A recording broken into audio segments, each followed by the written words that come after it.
Okay guys, so I finally got 4-cable method working. So I'm doing this video for people like me, people who have absolutely no clue how to use things like this.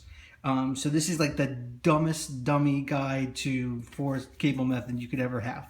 And basically what I did was establish the simplest possible way to get effects in front of your amp and in your loop, right? So that's basically the goal here for cable method. And I'll also explain why I couldn't get it working and where I got kind of confused. So just let's talk about the connections, the basic connections, right? So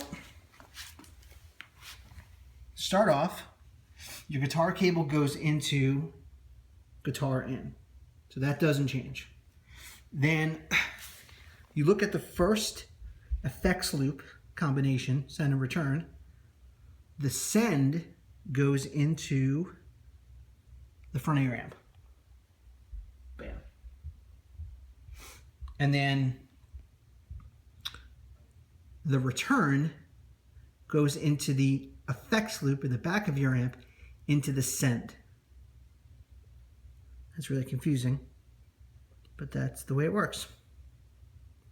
And then the main output of the Helix goes into the return of your effects loop. So that's how I have it set up, and it's working perfectly.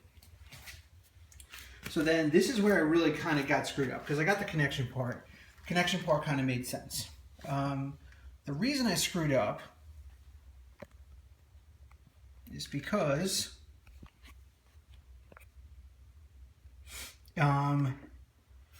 what I did first was I put separate, I inserted a send one and a return one separately as separate blocks, and I put effects between those. And it totally did not work, because that's used for a different purpose. So what you have to do, I'm going to clear this block for a second.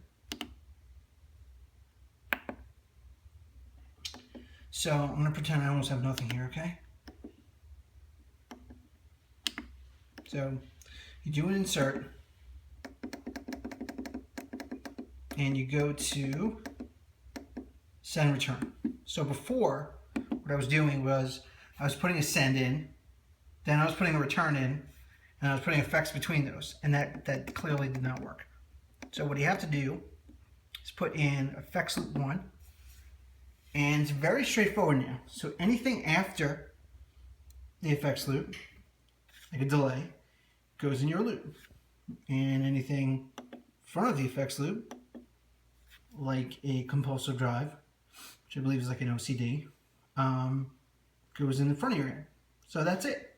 It's really, really, really straightforward. I've done this down to the most simplistic possible things.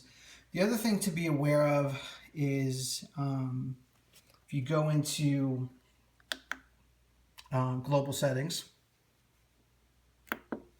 and you go to inputs and outputs, you can set for each input or output whether you want it to be instrument level or line level. So you can just change it. So if you're having issues with your loop, you can play around with those. So that's it. It's very straightforward. It's working for me. The other thing is I have my volume around 1 o'clock. So if you have any questions or it's not working for you, you want to kind of collaborate on this, feel free to message me, comment, or whatever. I hope this helps people like me, because it took me about a week to figure out this very, very basic thing. All right, see you guys later.